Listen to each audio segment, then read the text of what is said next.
Isang misteryosang babae ang palihim na lumabas sa gitna ng madilim at maunos na gabi upang bumisita sa simbahan na may pusong puno ng kalungkutan. Iniwan ng babae ang isang bagong silang na sanggol sa pintuan ng simbahan. Bago siya umalis ay pilit niyang pinatatahimik ang sarili sa paniniwalang tama ang kanyang naging pasya dahil labis niyang iniisip ang kinabukasan ng bata. Gayunman ay nakahanap siya ng kaunting ginhawa sa kaalamang ang sanggol na iyon ang magiging pag-asa ng mundo.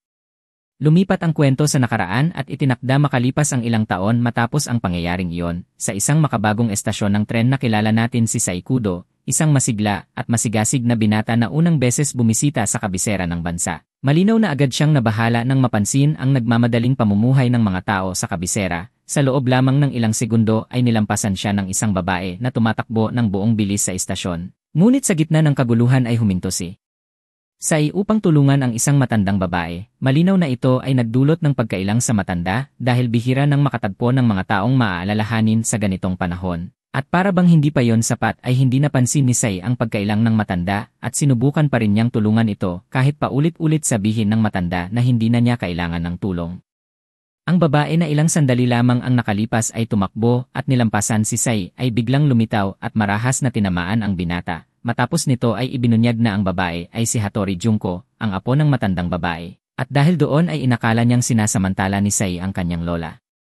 Ipinakilala ni Hattori ang sarili bilang isang estudyante ng Magic Academy at nang makita niya ang suot ni Sai ay agad niyang napagtanto na kabilang din ito sa akademya. Ngunit inamin ni Sai na hindi pa niya alam kung saang klase siya papasok dahil unang araw pa lamang niya. Dumating ang sasakyan at mabilis na sumakay ang dalawa habang nagpapaalam kay lola ni Hattori. Ginamit nila ang biyahe upang mas makilala ang isa't isa at nagsimulang magtanungan ng mga personal na bagay. Ipinahayag ni Sai na siya ay isang transfer student na labis na ikinagulat ni Hattori sapagkat kilala ang akademya sa mahigpit at mabusising proseso ng pagtanggap ng mga estudyanteng lumilipat. Bagaman inakala ni Hattori na si Sai ay nangangarap maging isang opisyal ng gobyerno, inamin ng binata na ang tunay niyang hangarin ay maging isang mataas na pari, ang pinakamataas na antas na maaaring marating ng isang tao. Nakita ni Hattori ang kanyang determinasyon, kaya nagpasya siyang suportahan ito. Pagkatapos ay inamin ng babae na nagmula siya sa pamilyang Suarez na may tungkuling maglingkod sa bansa. Bukod pa rito ay itinuro niya kay Sai ang isang kakaibang panata upang tatakan ang kanyang pangako. At bagaman tila simple ang ritual ay agad na unawaan ni Sai na napakabigat ng magiging kabayaran kapag ito ay sinira. Kaya napagtanto niyang tunay na naniniwala si Hattori sa kanyang pangarap. Makalipas ang ilang sandali ay nakarating na ang dalawa sa Magic Academy. Labis na namangha si Sai sa laki ng lugar kaya't minabuti ni Hattori na bigyan siya ng mabilis na paglilibot. Pagkatapos nito ay pansamantalang naghiwalay ang dalawa dahil kailangang pumunta ni Sai sa klinika.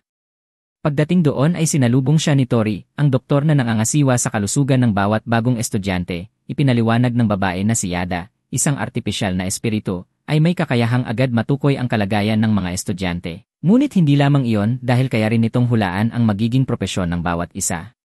Nang dumating ang pagkakataon ni Sai ay nagkaroon ng kaguluhan sa buong lugar dahil ipinahayag ni Yada na magiging Demon King si Sai sa hinaharap. Labis itong ikinagulat ng binata sapagkat kumbinsido siyang magiging mataas na pari siya. At higit pang nagulo ang lahat ng kumpirmahin ni Hattori na kailanman ay hindi pa nagkamali si Yada sa kanyang mga hula.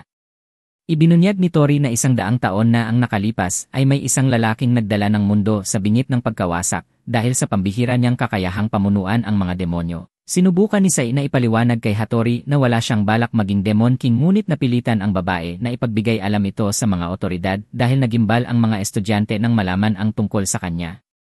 Pagkaraan nito ay dinala ni Tori si Sai sa silid-aralan at ipinakilala sa kanyang mga kaklase. Napansin ni Sai na si Hattori ay kabilang din sa parehong klase kaya't labis siyang natuwa. Gayunman ay kaagad niyang naramdaman na masama pa rin ang loob ng babae sa kanya. Nakita ni Sai ang kaguluhan na dulot ng hula ni Yada kaya nagsikap siyang ayusin ang sitwasyon at mabilis na nagtungo sa harapan upang magbigay ng emosyonal na talumpati sa harap ng lahat.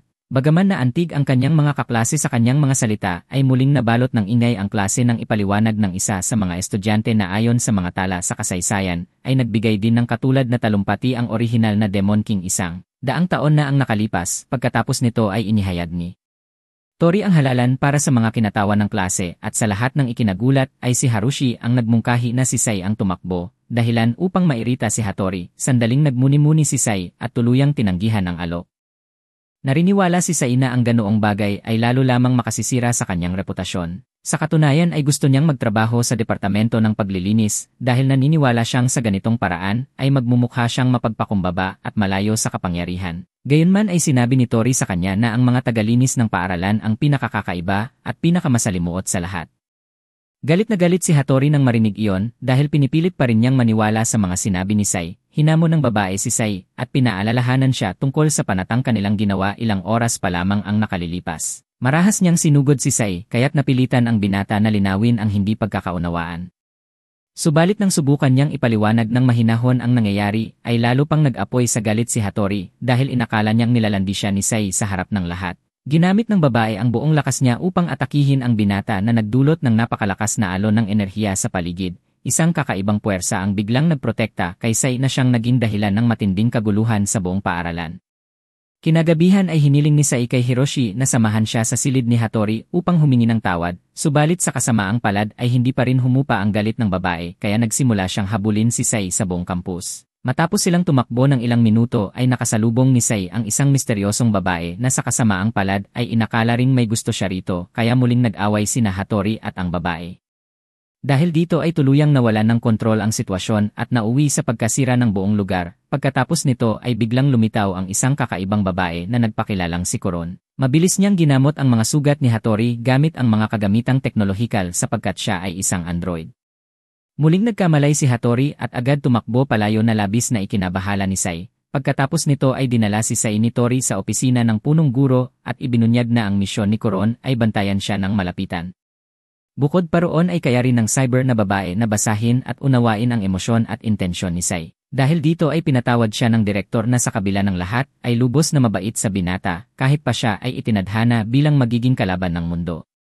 Tinanong ni Tori si Sai kung naaalala pa niya ang lahat ng nangyari kaya nagsimula siyang magpaliwanag at isalaysay ang kakaibang kapangyarihang kanyang naramdaman sa dalawang pagkakataon. Matapos marinig ito ay napagtanto ng babae na hindi pa kayang kontrolin ni Sai ng maayos ang kanyang kapangyarihan dahil nagtataglay siya ng labis na dami ng enerhiyang mahika. Pagkaraan nito ay ibinigay ni Tori kay Sai ang isang mahiwagang kwaderno na magpapahintulot sa kanya na makipag-usap sa pamamagitan ng telepatya kaninuman. Kinagabihan ay sinikap ni Sai na mag-focus bago matulog ngunit hindi maunawaan ni Kuron ang konsepto ng personal na espasyo. Buti na lamang ay biglang naalala ng android na ang mga tao ay may mga marugdob na damdamin kaya muling nakapagpahinga si Sai. Gayunman ay patuloy niyang naramdaman na may nakamasid sa kanya at nang lumingon siya ay nakumpirmang tama ang kanyang hinala sapagkat pinagmamasdan nga siya ng babae. Kinabukasan ay sinikap ni Sai na huwag mapansin sa akademya, ngunit nakasalubong niya si Fujiko ito, ang tagapamahala ng dormitoryo. Malinaw na ninerbiyos si Sai nang makita ito dahil napakapopular at iginagalang ng lahat si Fujiko. Subalit sa kabutihang palad ay magiliw siyang tinrato ng babae at sa katunayan ay bahagyang nilandi pa siya nito na labis na ikinagulat ng lahat ng naroroon. Maya-maya ay napansin ni Sai na hindi dumadalo sa klase si Hattori kaya nakaramdam siya ng matinding pagkakasala. Ganoon din si Kina, ang isa pang babae na nasangkot sa kagabiang labanan. Kaya't lalo pang umusbong ang inggit ng mga kaklase ni Sai sapagkat tila nakuha niya ang atensyon ng pinakasikat na mga babae sa akademya. Nagkulong si Sai sa banyo upang gamitin ang mahiwagang kwaderno na ibinigay sa kanya ni Tori at sa kanyang pagtataka ay gumana ito ng perpekto. Masayang sinagot ni Fujiko ang kanyang tawag na ikinabigla ng mga kaklase niyang palihim na nakikinig sa usapan. Humiling si Sai ng tulong sa babae upang makipagbati kay Hattori at sa kanyang gulat ay agad naman itong pumayag. Sa katunayan ay inutusan pa siya ni Fujiko na i-deactivate si Kuron sapagkat hindi sila magkakaroon ng kapayapaan hanggat patuloy itong nagbabantay sa kanya. Dahil dito ay gumawa si Sai ng pakana upang iligaw si Hiroshi na palaging nakasunod sa kanya at hindi niya matigilan. Sa kabutihang palad ay bahagyang naging matagumpay ang kanyang plano dahil inakala ni Hiroshi na gusto lamang ni Sai na mapag-isa kasama si Kuron. Malinaw na sinubukan ni Sai na itama ang maling akala, ngunit kumalat na ang chismis sa buong paaralan bago pa man siya makapagpaliwanag pagdating niya sa lugar ng kanilang tagpuan. Ipinaliwanag ni Kuron kay Sai na walang sinumang mang-aabala sa kanila dahil puno ng mga halimaw ang lugar na yon. Malinaw na wala siyang kamalay-malay sa tunay na hangarin ni Sai kaya kumikilos siya ng karaniwan. At kahit pa kakaiba ang asal ng binata ay hindi siya nagkaroon ng anumang pagdududa. Gayunman ay biglang naputol ang mga plano ni Sai nang maramdaman ni Kuron ang presensya ng panganib sa paligid. Isang mabangis na nilalang ang lumitaw at nagbanta sa kanilang buhay. Kaya't agad na tumindig si Kuron sa depensibong posisyon upang unahin ang kaligtasan ni Sai. Subalit madulas na naiwasan ng halimaw ang mga pag-atake ng babae, kaya hindi na pinakinggan ni Sai ang kanyang mga babala at nagpa siyang kumilos sa sarili niyang paraan. Sa labis na pagkagulat ni Coron ay napatunayan niyang walang bahid ng kasamaan ang puso ni Sai dahil sa halip na wasakin ang nilalang ay ginamit niya ang kanyang mahika upang gawing isang kaibig-ibig na tuta ang halimaw. Pagkatapos nito ay tila nakalimutan ni Coron na isa siyang android at labis na naantig sa ginawa ni Sai sapagkat literal siyang iniligtas ng binata. Ngunit bago pa magpatuloy ang kanilang pag-uusap ay biglang tumahol ang tuta at natuklasan si Kina na nagkukubli sa paligid. Sinamantala ni Sai ang pagkakataon at mabilis na i-deactivate si Coron gamit ang paraang itinuro ni Fujiko. Pagkaraan ng ilang sandali ay lumitaw si Fujiko at ipinaliwanag kay Sai na hindi niya kailangang mag-alala sa mangyayari kay Coron dahil kapag muli itong na-activate ay mabubura ang kanyang alaala. Tiniyak din ng babae na kakausapin niya si Hattori na labis namang ikinatuwa ni Sai. Dagdag pa rito ay iminungkahi ni Fujiko na sumali siya sa disciplinary committee upang mapabuti ang kanyang reputasyon dahil alam niyang maraming suliranin ang hinarap ng binata mula nang dumating ito sa paaralan. Bago umalis ay iniabot niya kay Sai ang isang mahiwagang gamot at ipinaliwanag na magagamit ito upang malaman ang damdamin ng ibang tao. Pag-alis ni Fujiko ay sinamantala ni Sai ang pagkakataon upang muling i-activate si Coron gamit ang paraan ng babae. Gaya ng sinabi nito ay wala nang naalala si Coron. Sa kabutihang palad ay muling natagpuan niya si Kina, ngunit sa pakiramdam niya ay nararapat hatulan ang mga kilos ni Sai, kaya agad na nakialam si Kina at naglatag ng inosenteng kondisyon na maging magkaibigan silang tatlo. Kinagabihan ay tinawagan ni Fujiko si Hattori gaya ng kanyang ipinangako, subalit tahasan siyang nagsinungaling at sinabi na nawalan na ng kontrol si Sai. Pumayag si Hattori na makipagkita sa binata alang-alang sa kapakanan ng paaralan na hindi niya alam na ang lahat ng ito ay bahagi ng lihim na plano ni Fujiko. Ipinakita sa isang pagbabalik-tanaw ang malungkot na kabataan ng babae. Ang tanging taong tunay na nagmalasakit sa kanya ay ang kanyang nakatatandang kapatid kaya't napakalapit ng kanilang ugnayan. Subalit sa kasamaang palad ay pinaslang ng pamilyang ito ang binata dahil sa kabiguan nitong gampanan ang mga tungkuling ipinagkatiwala sa kanya. Labis itong nakaapekto sa isip ni Fujiko sapagkat hindi niya kayang maunawaan ang nangyari at sa mismong sandaling iyon ay naunawaan niyang kailangan niyang maging malakas upang makaiwas sa kapahamakan dahil siya ang may pananagutan sa pamilya sa hinaharap. Sa kasalukuyan ay ipinakita na ipinagpapatuloy pa rin ni Fujiko ang kanyang masamang balak upang manipulahin si Sai. Napaka-perpekto ng kanyang plano na ipinakita sa sumunod na tagpo kung gaano ka-inosente at kawalang muwang ang binata sa lahat ng nangyayari.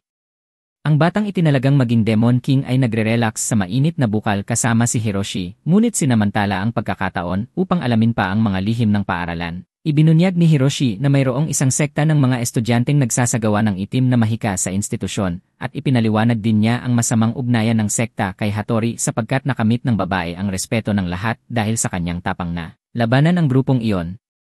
Pagkatapos lumabas sa mainit na bukal ay biglang tumawag si Fujiko kay Sai at sinabi na nakapaghanda na siya ng pagpupulong kasama si Hattori. Lubos itong ikinagalak ni Sai na walang kamalay-malay sa masamang hangarin ng babae. Kalaunan ay sumunod siya sa rekomendasyon ni Fujiko at nag-apply sa disciplinary committee, ngunit labis siyang nagulat nang malaman na kakaiba ang pagsusulit dahil kailangan niyang ipamalas ang kanyang mahikal na kapangyarihan.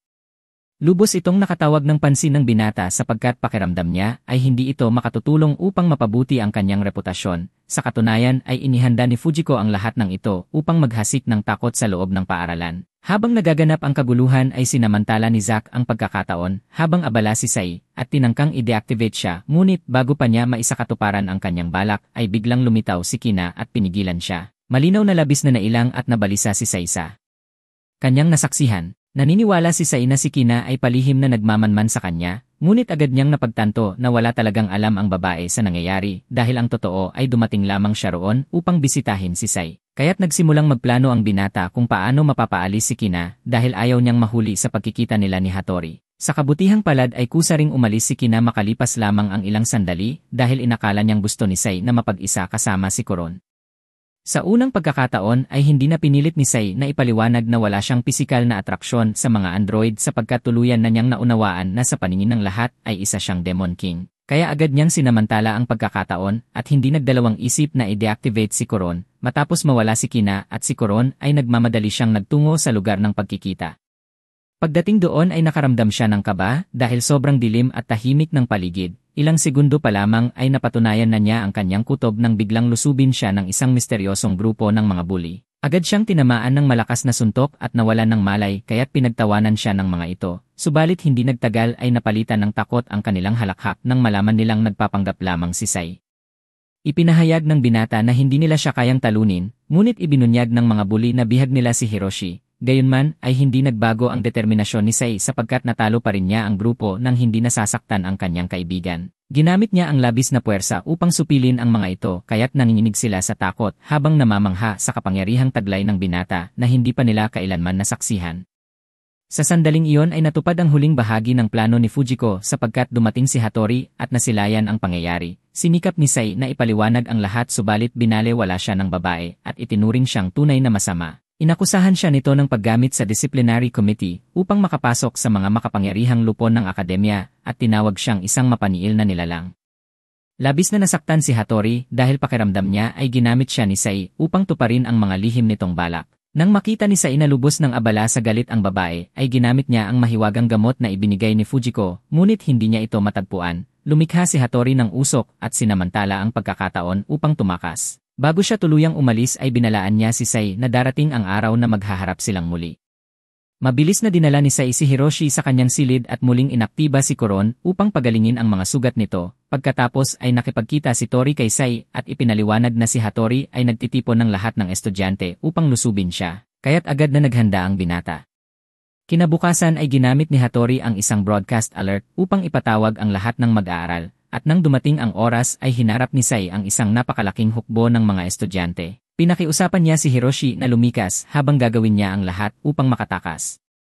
Bagaman tatagal lamang ng isang oras ang alerto ay tuluyang napaligiran si Sei at wala na siyang mapuntahan kaya napilitan siyang harapin ang buong hukbo. Subalit pansamantalang pinahinto ni Hattori ang mga mag-aaral dahil gusto niyang siya mismo ang tumapos kay Sei. Sa mismong sandaling iyon ay dumating si Kina at pinigilan siya. Sinubukan ng babae na kumbinsihin si Hattori, ngunit sa halip ay inilantad niya ang katotohanan sa harap ng lahat na umiibig si Hattori kay Sei. Nagdulot ito ng galit sa mga mag-aaral sapagkat inakala nilang niloloko lamang sila ng babae. Sa kabalintunaang pangyayari ay napilitan si Hattori na makipagsanib kay Sei dahil naggangalit na ang mga estudyante. Sa labis na pagtataka ng binata ay nagsanib puwersa sina Kuron at Kina upang pigilan ang nag-aalburutong karamihan. Bagaman natakot si Sei sa tindi ng enerhiya ay agad niyang napagtanto na walang pinsalang dulot ang atake sapagkat napuno lamang ng bigas ang buong lugar at natahimik ang lahat. Hindi niya alam na nainom pala ni Hinata ang mahiwagang gamot kaya nagkaroon ng kakaibang epekto. Matapos nito ay sinuri ni Kuron ang gamot sa pamamagitan ng kemikal na pagsusuri at nadiskubre niyang ito ay may halong mahikang kontrol na lubos na nakaagaw ng kanyang pansin. Makalipas ang ilang araw ay pansamantalang bumalik sa normal ang lahat kaya nakabalik si Sei sa klase. Sa oras ng physical education ay kinakailangang magsama-sama ang mga estudyante sa pares at bagaman gusto ni Sei na makipagpartner kay Hiroshi. Tumanggi si Sei na makipagpares kay Hiroshi kaya kinailangan niyang maghanap ng bagong kapareha. Sa kabutihang palad ay inalok ni Hattori na tulungan siya na labis namang ikinatuwa ng binata kahit pa pinag-uusapan siya ng lahat ng estudyante sa paligid. Napagtanto ni Hattori na si Sei ay walang kaalam-alam sa pangunahing prinsipyo ng mahika, kaya ipinaliwanag niya ng maikli kung paano kontrolin ang agos ng mana. Subalit sa hindi inaasahan ay muling nawasak ni Sei ang lahat sa paligid na lubos na nagpahina ng kanyang loob dahil ayaw na niyang makasakit pa kay Hattori. Ipinaliwanag ni Tori kay Sei na upang makontrol ang kanyang mana ay maaari niyang gamitin ang silid ng mental self-discipline. Tinanggap ni Sei ang mungkahi kaya kinabukasan ay nagsimula siyang ihanda ang mga kagamitan para sa pagsasanay sa kampo. At gaya ng inaasahan ay sumama rin si Kuron upang samahan siya kahit pa isa lamang siyang android na may anyong dalagita. Samantala ay muling napatunayan ni Fujiko na taglay niya ang mga lihim na impormasyon dahil pinaplano na naman niya ang isang bagong pakana upang samantalahin ang Mental Self-Discipline Center. At sa parehong sandali ay ibinunyag na buhay pa rin pala ang kapatid niyang lalaki sa tulong ng isang mahikang sumpa. Pagdating ni Sei at Kuron sa silid ay binalaan sila na walang magiging komunikasyon sa loob. Nagpaalam si Sei sa babae at kahit mananatili siya roon ng 12 oras ay nagpasya si Kuron na hintayin siya sa labas. Subalit kalaunan ay pumasok din siya upang samahan ang binata. Sa labis na pagkagulat ni Sei ay pumasok din pala si Kina nang hindi niya namamalayan dahil gusto lamang niya itong dalhan ng pagkain. Samantala ay matyagang naghihintay si Fujiko sa labas ng silid upang gamitin ang kanyang mga ilusyon na bala ng mahika na makokontrol ang isipan ni Sei at mapasumpa ito sa kanyang kapangyarihan. Ngunit kabaligtaran sa inaasahan ay naging kakaiba ang pagsasanay ng batang Demon King sapagkat hindi man lang siya nagsisikap na pagbutihin ang kanyang konsentrasyon. Sa halip ay aksidenteng nakakita siya ng mapa ng paaralan at nagpa siyang tuklasin ito dahil naglalaman ito ng palatandaan patungo sa isang napakahalagang kayamanan. Mabuti na lamang at nagising ang kanyang isip at bumalik siya sa pagsasanay, subalit agad itong napatigil nang maranasan niyang makulong sa loob ng 12 oras kasama ang 2 babae. Hindi na nakayanan ni Kina ang tawag ng kalikasan, kaya nagsimulang maghanap si Sai ng tulong sa kanyang mahiwagang kwaderno, ngunit naalala niyang wala siyang anumang komunikasyon sa labas. Sinabi ni Coron na may presensya siyang nararamdaman sa labas ng silid dahil naaamoy niya ang mana nito. Kaya tulad ng sinuman ay kinabahan si Sai, at lalo pang nataranta nang marinig ang malakas na ingay sa paligid. Dahil dito ay tinalikuran ni Fujiko ang orihinal niyang plano at pumasok sa loob ng silid sapagkat inakala niyang nababaliw na si Sai matapos ang matagal na pagkakahiwalay sa mundo. Laking gulat niya nang makita na iba pala ang nangyayari sa loob. Ginamit ni Fujiko ang likas na kakayahan ng mga babae na umiwas sa paliwanag at nagsimulang usisain si Sai nang makita niya ang mapa ng paaralan. Labis siyang na-excite kaya kinuha niya ito at agad na umalis nang hindi nagbibigay ng anumang paliwanag.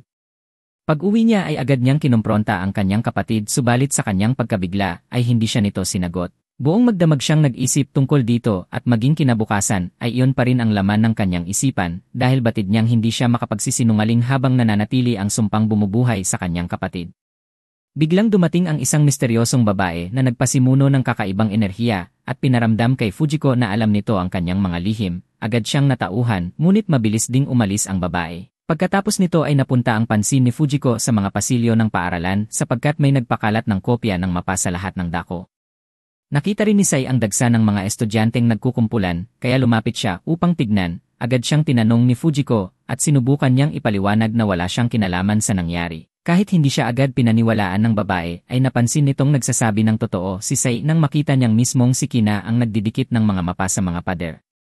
Sa inaasahang galit ay sinita ni Fujiko si Kina, ngunit inosente itong sumagot na gusto lamang niyang akitin ang mga mahilig sa pakikipagsapalaran. Makalipas ang ilang minuto ay nakita ni Sai ang bunga ng kaguluhang iyon dahil maraming estudyante ang nasugatan sa paghahanap ng kayamanan. Kaya't napilitan ang disciplinary committee na italaga si Sai bilang tagapagsalita at ipagbawal ang paghahanap ng kayamanan. Kaagad siyang dinala ng Pangulo ng Konseho sa Student Assembly at doon nagsimula ang bagong yugto ng kwento ng Batang Demon King.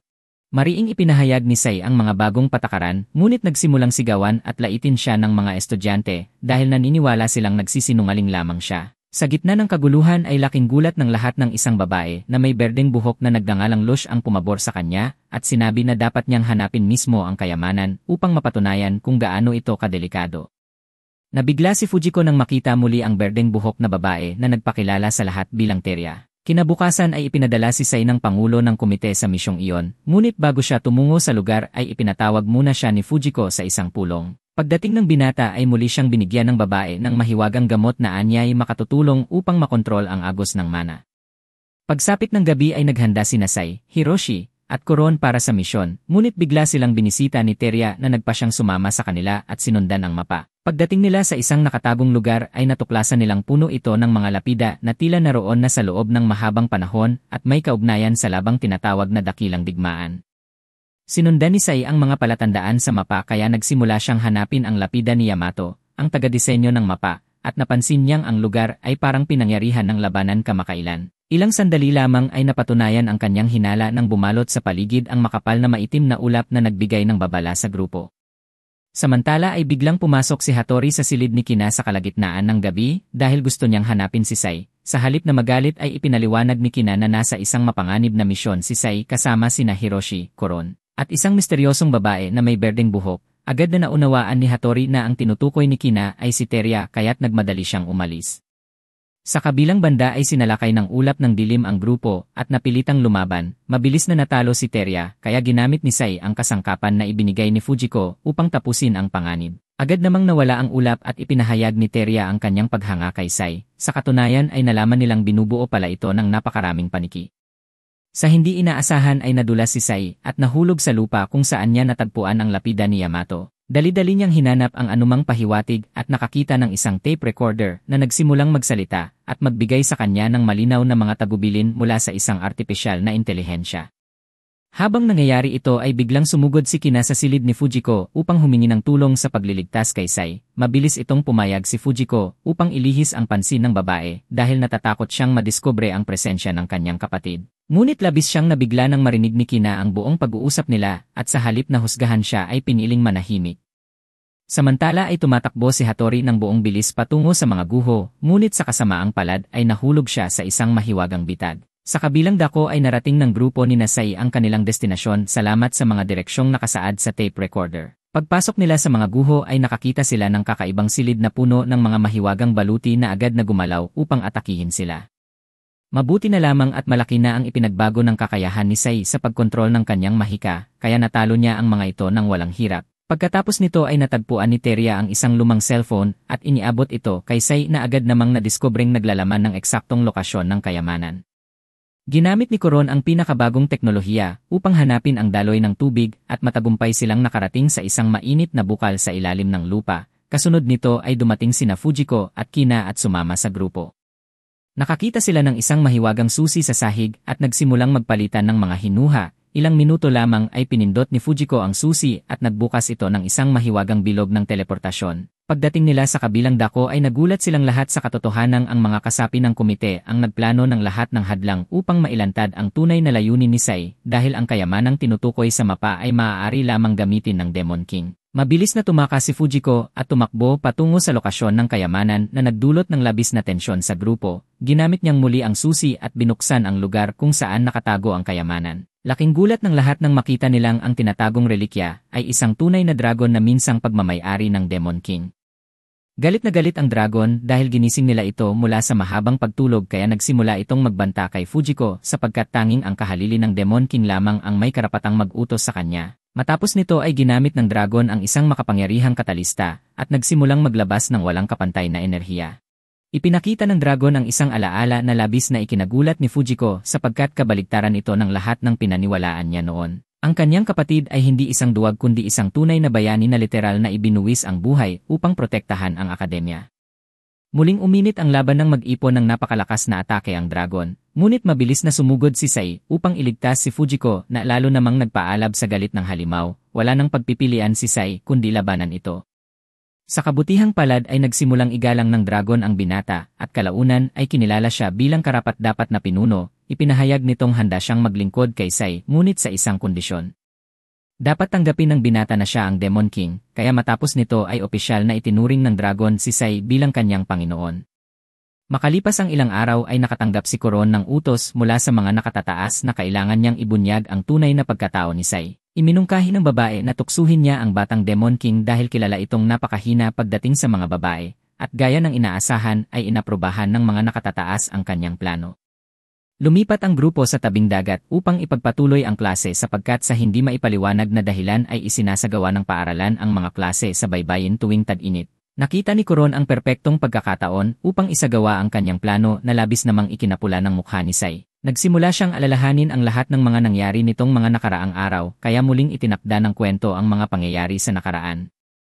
Noon pa man ay nagsumite na si Sai ng aplikasyon upang makadalo sa summer school ngunit tinanggihan ito ni Tori upang mapanatili ang kaayusan sa mga estudyante. Labis itong ikinalungkot ni Sai sapagkat tila itinakda ng tadhana na hindi siya mamuhay gaya ng karaniwang kabataan. Gayunman ay binigyan siya ni Coron ng malupit na realidad at ipinaalala na siya ang pinakamaswerteng binata sa buong mundo. Muli namang napatunayan ni Sai na hindi niya kayang pahalagahan ang mga biyaya ng buhay dahil hindi niya maunawaan ang mga intensyon ng babae.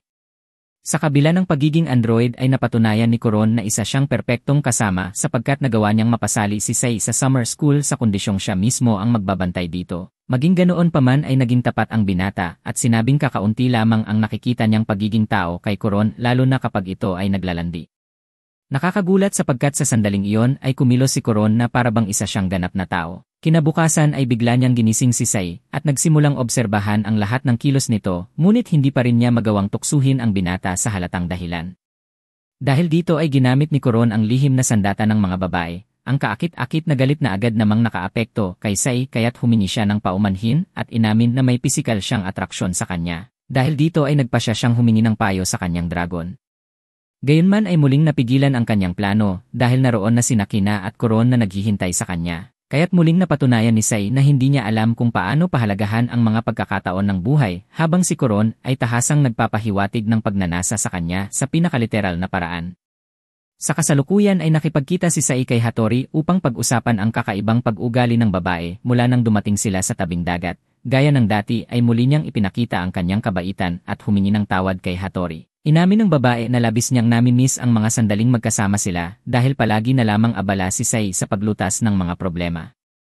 Pagkaraan nito ay masayang naglaro sa tabing dagat sina Hina, Hattori, at Sai hanggang sa lumubog ang araw. Pagbalik nila sa nayon upang magpahinga ay nagpasya ang mga manunulat ng kwento na palawigin pa ang kabanata upang bigyan ng mas malalim na pag-unlad ang mga tauhan. Habang naglalakad sa kalye ay nakasalubong ni Sai si Hiroshi na agad niyang binati, ngunit napansin niyang tila malungkot ito. Inamin ni Hiroshi na ipinanganak at lumaki siya sa nayon kaya ang summer school ay parang pagbabalik lamang sa kanyang tahanan. Ipinaliwanag din niya na mayroong sinaunang alamat sa lugar na nagbabadya ng pagkawasak ng Demon King. Nabigla si Sai sa kanyang narinig at naunawaan niyang ito ang tunay na dahilan kung bakit hindi siya pinayagang dumalo sa summer school noon. Kinagabihan ay nakaramdam siya na may mga matang nakamasid sa kanya, kaya lumabas siya upang magsiyasat kasama si Kuron. Samantala sa loob ng akademya ay nagdaos ng lihim na pagpupulong sina Fujiko, ang dragon ni Sai, at si Riri na siyang pinuno ng komite. Inamin ni Riri na isinantabi na niya ang interes ng komite at ng pamahalaan dahil nararamdaman na niya ang katiwalian sa pamunuan. Ibinunyag ng babae ang mga plano ng mga nakatataas at nang marinig ni Fujiko na sinusubukan ni Kuron na akitin si Sai ay nagpasya siyang kumilos mismo kahit hindi pa siya ganap na nakikipagtulungan kay Riri. Samantala habang pansamantalang nahiwalay si Kuron kay Sai sa gitna ng investigasyon ay biglang lumitaw si Kina at nagsimulang isiwalat ang lahat ng impormasyon. Nakuha ni Kina ang lahat ng impormasyon mula sa pagpupulong nina Fujiko at Riri. At gaya ng inaasahan, ay naging problema na naman ang kanyang kawalang malay dahil ang usapan sa pagpupulong ay lubhang kumpidensyal. Gayunman, dahil ang babae ay nasa ilalim pa ng epekto ng seke ay hindi na pinatulan ni Sai ang bagay na iyon, sa halip ay mas pinansin niya ang kakaibang damdamin na nararamdaman niya kay Kina sapagkat tila matagal na niyang kilala ang babae. Bukod sa hindi maipaliwanag na ugnayang iyon ay labis na mabait si Kina kay Sai kaya't nagsimula siyang maniwalang may pag-ibig ang babae sa kanya. Subalit biglang sumulpot si Kuron upang magbigay ng babala, ngunit sa mismong sandaling iyon ay inatake siya ng matindi. Lumipat ang kwento sa nakaraan upang ipakita na noong pagsusulit sa pagpasok ay hinulaan ni Yada na magiging bayani si Hiroshi na noon ay tinuring na biro ni Tori. Pagbalik sa kasalukuyan ay lumitaw ang anino ng umatake kay Kuron, ngunit mabilis na tumakbo si Sai upang tulungan siya. Sa labis na gulat ng binata ay wala namang malubhang pinsala si Kuron, gayunman ay kakaiba ang asal ng babae. Tila malungkot at handa nang magpaalam dahil sa kakulangan ni Sai sa pakikitungo ay inakala niyang nagbibiro lamang ito. Pagkaraan ay nagsimulang kumilos si Kuron na parabang isa talagang tao kaya napilitang seryosohin ni Sai ang pag-uusap. Ngunit huli na sapagkat sa emosyonal na tinig ay nagpaalam na ang babae at binuksan ang isang mahiwagang portal bago tuluyang umalis dahilan upang malito si Sai ng labis. Pagkatapos nito ay isiniwalat ni Kina na si Kuron ay pinilit ng mga nakatataas na akitin si Sai. At gaya ng dati ay nakuha niya ang impormasyong iyon mula kay Fujiko. Samantala ay dumarana si Hiroshi ng matinding krisis sa sarili dahil sa mga pangungutya at panghuhusga na natanggap niya sa buong buhay. Tinitingnan siya ng mga tao sa isla bilang isang talunan dahil siya lamang ang hindi marunong lumangoy. At sa kabila nito ay labis siyang ipinagmamalaki ng kanyang ama dahil naniniwala ito sa propesya ni Yada. Maging ang nakababatang kapatid niyang si Yukiko ay lubos na humahanga sa kanya, ngunit lubos ding sira ang kanyang kumpiyansa sa sarili. Kinabukasan ay binisita ng batang si Yukiko ang grupo at agad niyang inusisa si Sai dahil nais niyang tuklasin ang tunay nitong pagkakakilanlan. Paulit-ulit na itinanggi ni Sai ang mga paratang ng dalaga na inaakusahan siyang Demon King. Sa katunayan ay layunin lamang ni Yukiko na palakasin ang loob ng kanyang kapatid at patunayan na kung totoo si Sai ang Demon King ay tama ang lahat ng sinabi ni Yada. Ngunit muling ipinakita ni Sai ang kanyang kakulangan sa pakikitungo ng tahasan niyang itanggi ang propesya na tumutukoy kay Hiroshi, bagay na labis na nakasakit sa magkapatid. Dahil dito ay agad siyang sinermunan ni Kina na nagdulot ng matinding pagsisisi kay Sai. Samantala ay natagpuan ni Kina si Hiroshi sa pampang ng lawa at kaagad niyang napansin kung gaano kabigat ang dinadala ng binata. Subalit inilihis nito ang usapan at ginamit ang pagkakataon upang ipaliwanag ang alamat sapagkat doon mismo sa lawa nagaganap ang buong propesya. Ibinunyag ni Hiroshi na ang mga ninuno nila ang unang nagsalaysay ng propesyang iyon, ngunit biglang naputol ang kanilang pag-uusap nang marinig nila ang isang malakas na sigaw. Ilang segundo lamang ay lumitaw ang isang mahiwagang shaman na nagsasagawa ng ritual upang gisingin ang isang halimaw sa ilalim ng lawa. Sa isang iglap ay nagising ang nilalang at nagpagalaw sa buong paligid. Nakita ng shaman si Yukiko at mabilis itong nilapitan upang tapusin siya matapos masaksihan ang lahat. Sinubukan ni Hiroshi na pigilan ito kahit pa nailantad ang sarili. Ngunit agad siyang tinamaan at nawalan ng malay, bagay na labis na nagpahina sa loob ni Yukiko na patuloy na umaasang matutupad ng kanyang kapatid ang propesya. Ilang saglit pa ay dinala ng shaman ang halimaw sa kinaroroonan ni Sai dahil nais niyang subukin ang lakas ng binata. Ipinakilala niya ang sarili bilang Ginoong Enas na agad namang nakatawag pansin kay Sai dahil malinaw na ito ang taong palihim na sumusunod sa kanya mula nang dumating siya sa isla. Ipinaliwanag ni Yukiko kay Sai ang lahat ng nangyari kay Hiroshi kaya't nag-apoy sa galit ang binata at sinugod si Ginoong Enas. Subalit taglay ng shaman ang kakayahang pawiin ang mahika kaya napilitan si Sai na lumaban gamit ang lakas ng katawan. Sa kasamaang palad ay bihasa sa pisikal na labanan ang kalaban kaya tuluyang nahirapan si Sai. Samantala ay tuluyang nilamon ng kawalang pag-asa si Hiroshi dahil wala na siyang nakikitang dahilan upang mabuhay. Naalala ni Hiroshi si Yukiko kaya muling nabuhay ang kanyang motibasyon sapagkat ayaw niyang sirain ang pag-asa ng kapatid. Tahimik siyang sumuot sa isa sa mga kanal ng lawa at doon ay natuklasan niya ang isang espada na nakabaon sa bato gaya ng sinasabi sa alamat. Nag-aatubili man siya ay sinubukan niyang bunutin ito at sa kanyang gulat ay nagtagumpay siya. Agad namang kinilala ng espada si Hiroshi bilang bayani kaya ibinigay nito sa kanya ang buong kapangyarihan nito. Sa isang iglap ay nagbago ang espada at naging makabagong artipisyal na intelihensya. Dahil dito ay nagkaroon si Hiroshi ng isang makabagong sandata at kasuotang pambayaning may pambihirang lakas. Samantala ay dumating si Kuron sa tamang oras upang sumali sa labanan laban kay Ginoong Enas, bagay na nagpasigla sa lahat ng naroroon, maging ang kalaban ay nagulat sapagkat alam ng babae ang lahat tungkol sa kanya. Ipinaliwanag ni Kuron na matapos ang mahabang pakikipagkasundo sa mga nakatataas ay muli siyang naging tagamasid kahit nabigo siya sa misyon niyang akitin ang binata. Matapos ipaliwanag iyon ay mabilis siyang sumugod upang labanan si Ginoong Ea at pinanginig ito sa takot dahil hindi siya naapektuhan ng kakayahan nitong pumigil sa mahika. Sa kabilang dako ay ginamit ni Hiroshi ang kanyang bagong kapangyarihan upang makarating agad sa gitna ng isla at sa harap ng lahat ay tinalo niya ang halimaw ng walang kahirap-hirap. Labis na namangha ang mga mamamayan sa kanyang tapang kahit hindi nila alam na siya ang nakatago sa maskara ng alamat na bayani.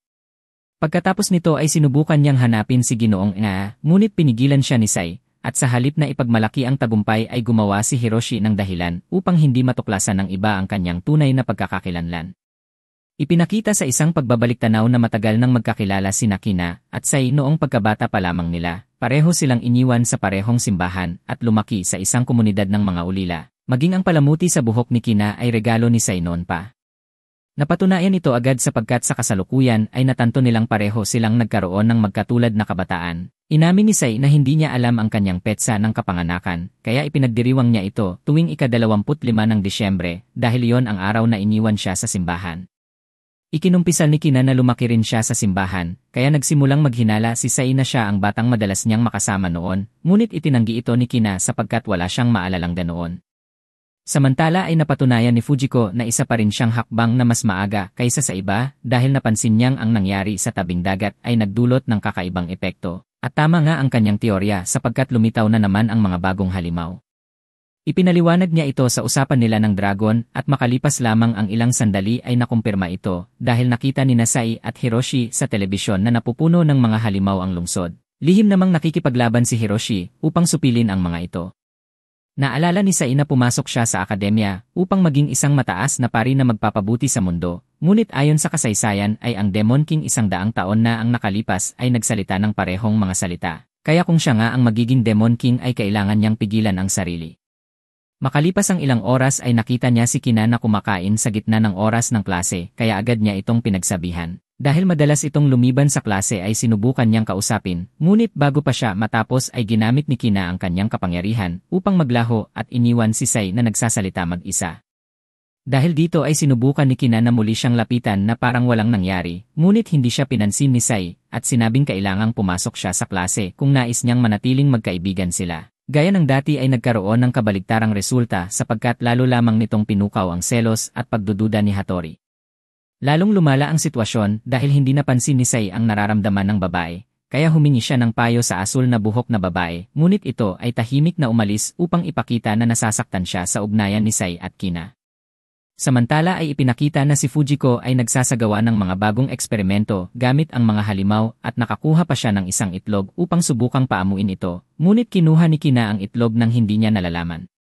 Sinubukan ni Fujiko na bawiin ito ngunit pinigilan siya ni Sai dahil may kakaiba siyang napansin dito at napatunayan agad ang kanyang hinala sapagkat tumugon ang itlog sa mahika ni Sai. Sa loob lamang ng ilang segundo ay lumaki ito ng labis at nagdulot ng pag-aalala sa lahat hanggang sa tuluyang mapisa ito at lumabas ang isang higanteng halimaw na nagpagimbal sa buong lugar. Naghandang labanan ng grupo ang halimaw, ngunit biglang lumitaw si Fujiko upang ipaliwanag na kaya niyang kontrolin ito. Sa kasamaang palad ay hindi siya pinakinggan ng halimaw at sa halip ay marahas siyang inatake, kaya napilitan si Hiroshi na gamitin ang kanyang kapangyarihan upang supilin ito. Sa kabutihang palad ay natalo niya ang halimaw ng walang hirap at sa gitna ng mga papuri at palakpakan, ay natupad din niya ang matagal na niyang pangarap na mahalikan ng pinakatanyag na idolo sa mundo bilang pasasalamat sa kanyang kabayanihan. Kinabukasan ay muling bumalik sa normal ang lahat, kaya sinamantala ni Kina ang pagkakataon at nangakong babalik siya sa klase, ngunit sa kondisyong pupunta si Sai sa kanyang kaarawan. Kahit hindi alam ng binata kung kailan iyon ay agad niyang tinanggap ang kasunduan. Samantala ay ipinaliwanag ni Kuron kay Hattori na kailangan niyang mag-schedule ng isang pakikipanayam upang ayusin ang kasal nila ni Sai. Ikinagulat ito ng babae at labis siyang kinabahan, kaya agad niyang sinimulang sanayin ang sarili sa sasabihin niya sa pulong. Sa kabutihang palad ay nagpasya si Kuron na bigyan siya ng ilang payo, kahit na halatang hindi tao ang kanyang pananaw. Gayunman ay naibigay pa rin niya ang moral na suporta, kaya naglakas loob si Hattori na lapitan si Sai upang imbitahan siya sa pagpupulong. Sa kabutihang palad ay naroon din si Kirishima, kaya sinamantala ng babae ang pagkakataon at inimbitahan din siya upang gawing mas maayos ang kapaligiran. At sa palagay ni Hattori ay malaking tulong iyon upang mas gumaan ang tagpo, kaya inimbitahan din niya si Kuron na sasama rin naman sapagkat tungkulin nitong sundan si Sai saan man siya magpunta. Pagsapit ng dapit hapon ay nakita ni Sai ang isang kakaibang pagpupulong sa pagitan ng isa sa mga direktor ng paaralan at ng pinuno ng isang kilalang sorcerer na namumuno sa isang masamang samahan. Malinaw na sinadyang gawin ito sa harap ng mga saksi upang magpadala ng mensahe sa kanya na ang mga halimaw na lumilitaw sa paligid ay siya mismo ang pakay. Makalipas ang ilang araw ay bumiyahe ang grupo upang dumalo sa diplomatikong pagpupulong kasama ang mga magulang ni Hattori. Gaya ng inaasahan ay naging labis na hindi komportable ang paglalakbay para sa babae sapagkat kailangan niyang mapag-isa kasama si Sai ng matagal at higit pa roon ay kailangan niyang ipaliwanag sa mga magulang ang tunay na layunin ng pulong. Sinubukan siyang tulungan ni Kuron, ngunit tinanggihan niya ito dahil alam niyang hindi maiintindihan ng android ang kanyang mga damdamin. Sa kabutihang palad ay tila nauunawaan ni Sai ng lubos ang sitwasyon. Pagkaraan ng mahabang paglalakbay ay narating nila ang bayan ng Iganasato, ang lugar na pinagmulan ni Hattori. At paglapag pa lamang nila sa istasyon ay sinalubong sila ni Yuko, ang nakababatang kapatid ni Hattori, na ikinagulat at ikinatuwa ni Kuron sapagkat siya pala si Hoshino Yuri, ang idolong iniligtas niya ilang araw na ang nakalipas. Namula ng labis si Hattori nang makita ang kapatid dahil natatakot siyang matuklasan nito kung sino talaga si Sai. Habang naglalakad patungo sa kanilang bahay ay inamin ni Yuko na kaya niyang maramdaman na si Sai ay ang Demon King sapagkat noong bata pa siya ay nakagat siya ng isang halimaw at mula noon ay nakakaramdam siya ng kadiliman sa loob ng iba. Pagkaraan ng mahabang araw ay nakilala ni Sai ang ama ni Hattori na agad siyang pinagtanungan ng sunod-sunod. Kahit hindi komportable ang mga tanong ay sinagot niya ito ng mahinahon at ipinakita ang kanyang sinseridad sa nararamdaman niya para kay Hattori. Bagaman nakumbinsi at napasaya nito ang ama ay kapansin-pansing may kalabuan sa kanyang mga sagot dahil sa kanyang pagkalito. Kinagabihan ay ipinagdiwang siya sa isang malaking kasiyahan na inihanda ng pamilya at mga kaibigan ni Hattori. Gayunman ay pareho silang nalilito sapagkat pakiramdam ni Hattori ay hindi lubos na nauunawaan ni Sai ang nangyayari. Kaya sa gabi ay nag-ipon siya ng lakas ng loob at tahimik na pinuntahan ang silid ni Sai. Nabigla ang binata sa kanyang nakita dahil hindi pa kailanman ginawa ni Hattori ang ganoong bagay. Ngunit naroon ang babae upang linawin ang kanyang mga damdamin, kaya marahan niyang tinukso si Sai upang subukin ang kanyang reaksyon. Sa kasamaang palad ay muli na namang napatunayan ng batang Demon King na hindi niya kayang pahalagahan ang mga biyaya ng buhay dahil inisip niyang ginagawa lamang ni Hattori ang lahat bilang pagsunod sa kagustuhan ng pamilya. Napaiyak ang babae nang marinig iyon dahil totoo ang kanyang nararamdaman para sa binata. Walang ideya si Sai sa nangyayari, ngunit iniwan siya ni Hattori habang tumutulo ang mga luha. Kaagad namang dumating ang mga kamag-anak at sinimulan siyang akusahan bilang isang traidor sapagkat inisip nilang ginamit lamang ni Sai si Hattori para sa pansariling layunin. Sa kabutihang palad ay biglang lumitaw si Teria sa eksenang iyon upang pigilan ang sitwasyon. Si Teria ay nakapagtatag ng patibong para sa mga kamag-anak ni Hattori at ipinaliwanag niya na siya rin ay interesado kay Sai sapagkat ang Demon King ay isang napakahalagang nilalang na ninanais makuha ng lahat ng pamilyang ninja. Gayunman ay muling ipinahayag ni Sai na ayaw pa niyang mawala ang kanyang dangal at itinulak muli ang isa pang babae sa tinatawag na kaibigang antas, bagay na labis na ikinagalit ni Teria. Dahil dito ay ibinunyag ng babae ang tusong plano na matagal na niyang isinasagawa kasama ang kanyang mga tauhan. Sa kabilang dako ay ipinakita sa isang sabayang tagpo na nasa panganib si Kina sapagkat ang ama ni Teria ay ang pinunong pari ng sektang naglilingkod sa Diyos na si Suhara, at ayon kay Teria ay iniutos ng Diyos na iyon na isakripisyo si Kina. Labis na nataranta si Sai nang marinig ito at agad na tinangkang kumilos, ngunit bago pa niya maipakawala ang kanyang kapangyarihan ay biglang lumitaw si Yuko at pinigilan siya. Dahil dito ay mabilis na umalis si Teria sa lugar habang si Yuko naman ay sinermunan si Sai. At kahit madilim at hindi tiyak ang kapalaran ng binata, ay nag-aalala pa rin siya sa nangyari kina Hattori. Biglang sumingit si Kuron at pinagalitan si Sai dahil obligado siyang sundin ang mga utos ni Suhara na ipinapatupad ng pamahalaan. Agad na naging napakabigat ng tensyon sapagkat handa si Kuron na wasakin si Sai kahit may nararamdaman pa rin siya para dito. Sa kabutihang palad ay pinatunayan ni Kuron na siya ang mas marangal na babae dahil kusa niyang hinayaang ma-deactivate ang sarili upang hindi siya mapaghinalaan. Bago siya tuluyang lumisan ay napansin ni Sai na taglay ni Yuko ang enerhiya ng kadiliman sa kanyang katawan sapagkat nagsimula itong tumugon sa presensya ng Demon King. Samantala ay nahuli si Kina ng mga kasapi ng madilim na kulto, ngunit nailigtas siya sa tamang oras ng isang misteryosong lalaking may blonding buhok na lumitaw ilang eksena ang nakaraan. Bago pa man sila tuluyang magapi ay napagtanto ng mga pari na ang lalaki ay si Yamato mismo. Pagkaraan nito ay dumating si Sai at nagpasalamat kay Yamato sa pagliligtas kay Kina, ngunit agad nitong inamin na ginawa niya yon dahil sa pansariling interes sapagkat napakahalaga ni Kina bilang sandata laban sa mga espiritual na nilalang. Biglang napuno ng tensyon ang paligid dahil matagal nang kumikilos si Yamato mula sa anino at ngayoy isinasakatuparan na niya ang kanyang buong plano. Sa mismong sandaling iyon ay lumitaw si Fujiko upang tulungan si Sai at sinamahan siya ng mga madidilim na halimaw na kanyang napaamo. Samantala ay muling nagkita si Teria at ang kanyang ama na naghihingalo mula sa mga sugat na tinamo sa kamay ni Yamato. Labis na nalungkot ang babae, ngunit alam niyang kailangan niyang akuin ang tungkulin bilang bagong pinunong pari. Sa kabilang dako ay dumalo si Hattori sa isang pagpupulong kasama ang kanyang ama at nalaman niya ang nangyari sa ama ni Teria. Labis siyang natakot sa ideyang maaaring sangkot si Sai sa lahat ng ito.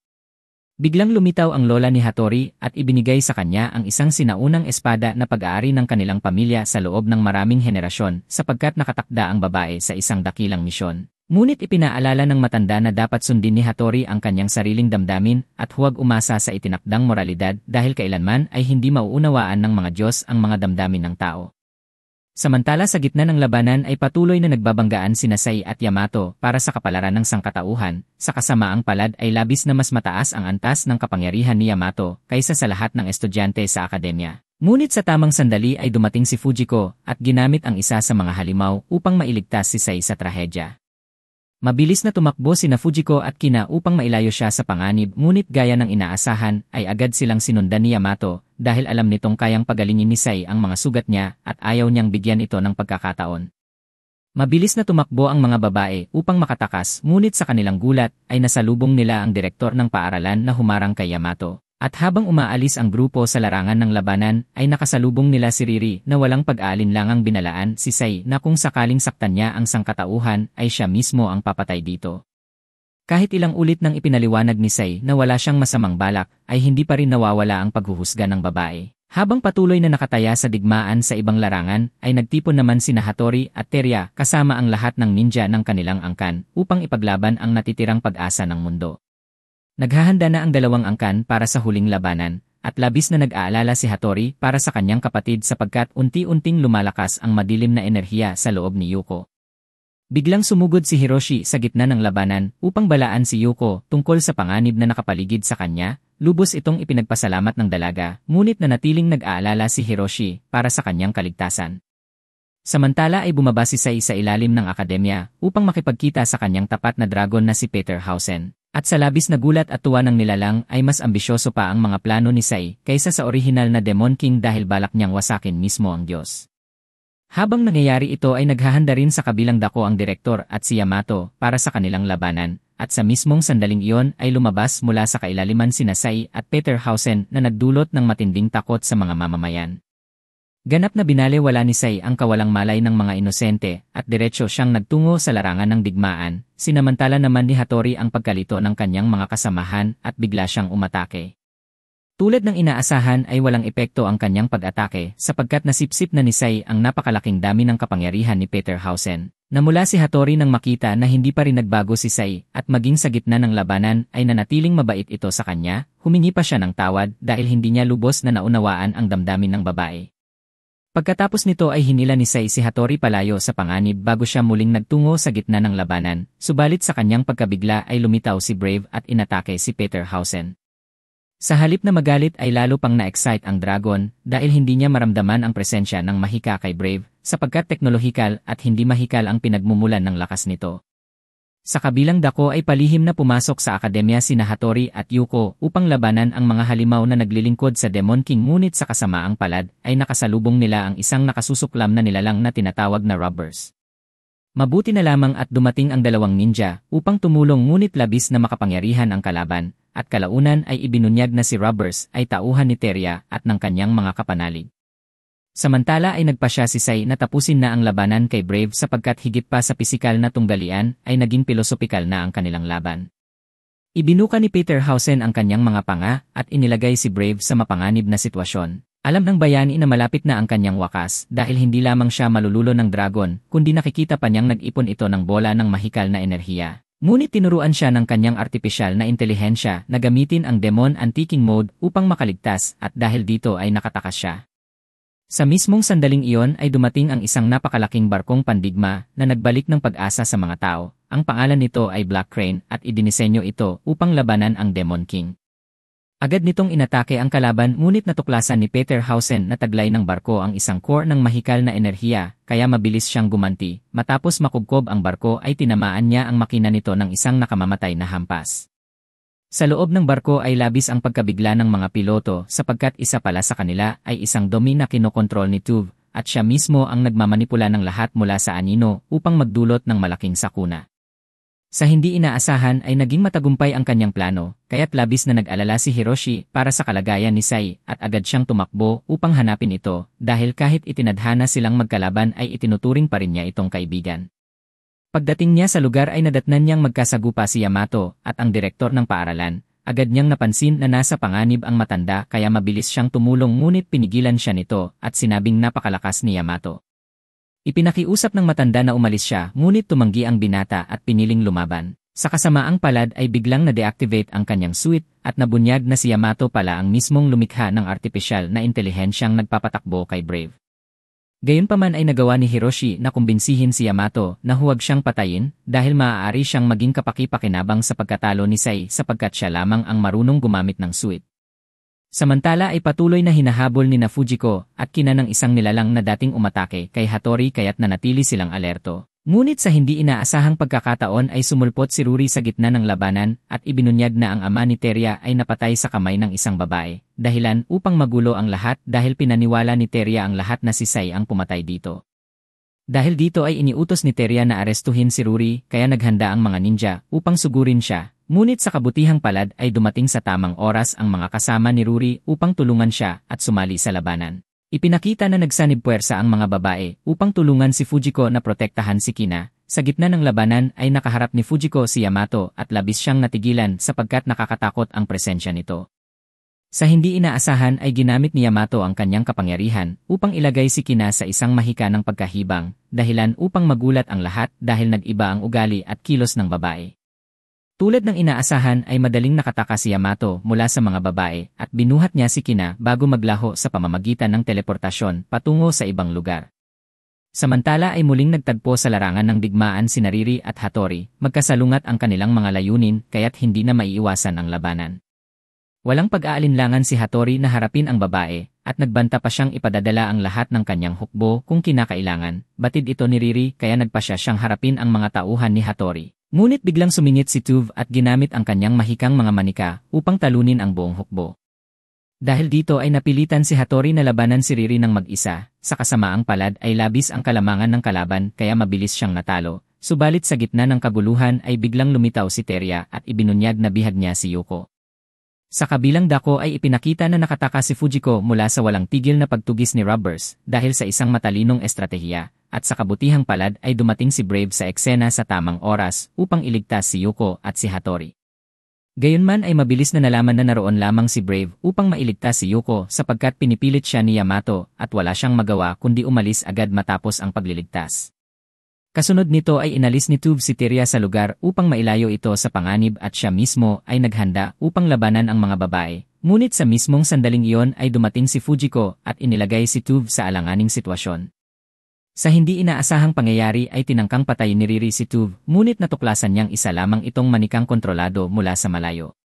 Laking gulat ng lahat ng sa mismong sandaling iyon ay muling lumitaw si Sai na parang isinilang mula sa abo, ipinakita niyang hindi siya namatay sa pagbagsak ng barkong pandigma. Agad niyang naunawaan ang kalagayan at nagpasya siyang tulungan ang kanyang mga kaibigan kahit nagdudulot ng matinding kaguluhan sa buong lungsod. Inamin pa niyang limitado ang kanyang kapangyarihan dahil sa napakalaking enerhiyang ginamit niya upang mabuhay mula sa pagbagsak. Nakita ito ni Riri kaya kusa siyang umurong na ikinagulat ng lahat dahil ipinangako niyang pipigilan si Sai. Gayunman ay may isa pang balakid na kailangang pagdaanan ni Sai sapagkat naroon pa sina Teria at Hattori na kailangang managot bilang mga pinuno ng pinakamakapangyarihang mga tribong ninja. Sa hindi inaasahang pangyayari ay ginamit ni Hattori ang maalamat na espada ng kanilang angkan upang hamunin si Teria at ipinahayag niya ang kanyang tunay na damdamin para kay Sai. Sinugod niya ang mga tauhan ni Teria at pinatunayan niyang siya ang karapat-dapat magmay-ari ng banal na espada. Madaling natalo ni Hattori ang buong hukbo ni Teria at nakakuha ng sapat na oras upang makatakas si Sai. Makalipas nito ay ibinunyag na buhay pa pala ang ama ni Teria na labis na ikinagulat ng babae. Samantala ay kailangang pagdaanan ni Sai ang huling pagsubok bago ang pinal na labanan kay Yamato. Sinalubong siya ni Brave upang balaan tungkol sa kasunduang ginawa niya kay Yamato, ngunit alam ni Hiroshi na walang sinumang makakapigil sa binata kaya't pinili niyang labanan ito. Mas matindi ang determinasyon ni Sai kaysa sa pagkaunawa ni Hiroshi, kaya nagsimula itong matakot sa maaaring mangyari, at sa kanyang pagkagulat ay bigla siyang sinugod ni Sai sa isang walang planong atake. Alam ni Hiroshi na kayang tunawin ng kanyang sistema si Sai, ngunit mabilis niyang naunawaan ang desisyon ng binata sapagkat nagbabahagi sila ng napakalalim na ugnayan ng pagkakaibigan. Sinasadyang tinanggap ni Sai ang matinding pinsala upang ipakita kay Hiroshi na wala siyang masamang hangarin, na sobrahan sa enerhiya ang suit ni Hiroshi, at parehong nahulog ang dalawang binata sa malalim na kawalan. Agad sinira ni Sai ang bahagi ng armor upang protektahan si Hiroshi sa pagbagsak. Hinila niya ito sa kaligtasan at dinala kay Yuko upang makita ng babae kung sino talaga ang mga bayani na paulit-ulit na nagligtas sa kanya. Namula si Hiroshi habang nakatitig kay Yuko sapagkat inakala niyang iginagalang lamang siya ng dalaga dahil siya si Brave. Gaya ng inaasahan ay labis na naantig si Yuko nang malaman niyang si Hiroshi pala ang bayani na paulit-ulit na nagligtas sa kanya at sa napakaraming tao. At kahit inaasahan ng lahat ng tagahanga ng anime na magkakaroon ng halik sa pagitan ni Yuko at Hiroshi sa sandaling iyon, ay biglang tumugon ang masamang marka sa katawan ni Yuko sa presensya ni Sai kaya naputol ang malambing na tagpo. Ipinaliwanag ni Sai kay Hiroshi na hindi niya maaaring alisin ang marka ni Yuko nang hindi nagdudulot ng permanenteng pinsala, ngunit inihayag din niyang kapag natalo niya ang Diyos na si Suhara ay makakaya na niyang alisin ito. Pagkatapos nito ay iniwan niya ang lugar at nagsimulang hanapin si Yamato. Samantala ay dinala ni Yamato si Kina sa lugar ng ritual at matapos madaanan ang mahigpit na mga bantay ay inihanda niya ang seremonya. Inilapag niya si Kina sa lupa at ipinag-utos ang pagsisimula ng mekanismong tinatawag na singularity. Sa mismong sandaling iyon ay labis siyang nabigla nang bumukas sa harap niya ang isang portal ng espasyo at oras. Ipinakita ni Kina ang kanyang banal na kalikasan sa pamamagitan ng malayang paglipat sa dimensyong makadiyos at sinimulang basahin ang nakaraan ni Yamato. Ipinakita sa isang pagbaliktanaw na si Yamato ay nabuhay mahigit 100 taon na ang nakalipas at naipit sa pagbaluktot ng panahon dahil sinubukan niyang baguhin ang kanyang kapalaran at ng kanyang pamilya. Ang kanyang anak na babae ay taglay din ang banal na kalikasan gaya ni Kina kaya ginugol ni Yamato ang buong buhay niya upang maibalik ito. Agad na naunawaan ni Kina ang kalagayan ng lalaki at sinubukan siyang tulungan ngunit batid niyang wala na siyang magagawa. Sinubukan niyang ipaliwanag ito ngunit binalewala siya ni Yamato sapagkat inantay niya ang sandaling ito sa buong buhay niya. Dumating si Sai sa eksena sa mismong oras na yon at agad siyang hinarap ni Yamato sa salita. Malinaw na alam ni Yamato na mangyayari ito kaya agad siyang nagsimulang umatake. Subalit sa labis na pagkagulat ng lahat ay naging napakaikli ng kanilang laban dahil ginamit ni Sai ang isang matalinong estratehiya upang pahiyain si Yamato at talunin ito sa isang iglap. Gumamit siya ng replikang gawa sa mana upang tapusin ang labanan. Sa sandaling iyon ay otomatikong nag-aktibo ang mekanismong pananggalan ng sistema kaya't nagsimulang lisanin ni Suhara ang lugar upang hindi siya masira. Ngunit hindi iyon sapat upang pigilan si Sai sapagkat alam niyang hindi niya mababago ang mundo hanggat hindi niya napagtatagumpayan ang Diyos. Tinawag niya si Peterhausen at muling hinarap ang panganib. Tinanong siya ni Yamato tungkol sa dahilan ng kanyang mga pangarap at tahasan niyang ipinaliwanag na ayaw niyang mamuhay sa mundong pinamumunuan ng isang tiwaling Diyos dahil ang isang mabuting Diyos ay hindi kailanman lilikha ng isang Demon King. Hinabol ni Sai si Suhara sa matinding bilis at nang makapasok siya ay natuklasan niyang ang buong loob ng sistema ay isang portal ng espasyo at oras. Napakaraming bantay sa paligid kaya kinailangan ni Peterhausen na ipagtanggol siya habang papasok sa ubod ng sistema. Tulad ng inaasahan ay labis na nasugatan ang dragon upang mailigtas si Sai, ngunit magkasama pa rin silang nakapasok sa gitna. Doon ay sinabay ni Peterhausen ang kanyang enerhiya kay Suhara at nakalikha siya ng isang itim na butas. Dumating si Kina sa lugar sa eksaktong sandali at nang makita ang nangyayari ay napaiyak siya ng walang tigil dahil alam niyang malapit nang maglaho ang kanyang mga kaibigan. Ngunit nangako si Peterhausen na mabubuhay si Sai at iniabot niya ang isa sa kanyang mga pangil bilang alaala. Pagkaraan nito ay ganap nilang winasak si Suhara at tuluyang binago ang kapalaran ng buong takbo ng panahon. Sa kasamaang palad ay nawasak din si Peterhausen kasabay ng Diyos sapagkat isinabay niya ang kanyang buhay sa sistema upang mailigtas ang kanyang mga kasama. Muling nagkita si Sai at ang iba pa sa grupo at agad niyang napansin na ilan lamang sa kanila ang nakakaalala sa lahat ng nangyari. Doon niya napagtanto na binago ni Kina ang mga alaala ng lahat upang makapamuhay si Sai ng payapa at hindi na kailangang pasanin ang bigat ng tadhana.